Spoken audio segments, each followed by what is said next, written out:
Kapolres Lubuk Linggau AKBP Mustafa mengakui untuk sementara sebanyak 15 anggota Polri yang bertugas di Mapolres Lubuk Linggau telah membuat pernyataan terlibat dalam penyalahgunaan narkoba.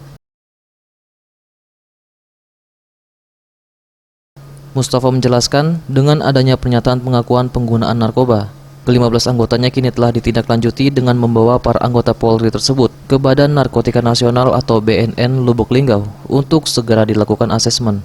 Nantinya pelaksanaan asesmen terhadap 15 anggota Polri tersebut dibagi dalam 4 gelombang. Dengan asesmen ini diharapkan akan diketahui tingkat ketergantungan para pengguna dan tindakan lanjutan untuk dilakukan perehapan para anggota. Upaya pembersihan para anggota Polri bebas narkoba ini merupakan instruksi dari Kapolda Sumatera Selatan, di mana hampir 250 personil anggota Polri membuat pernyataan terlibat dalam penyalahgunaan narkoba.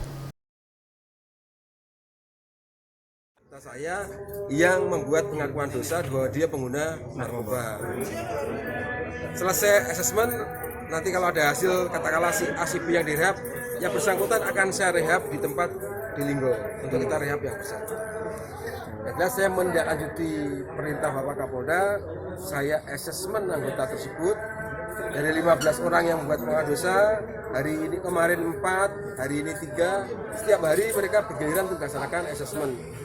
Nanti kalau muncul hasilnya siapa yang harus direhab, ya akan kita rehab yang bersangkutan.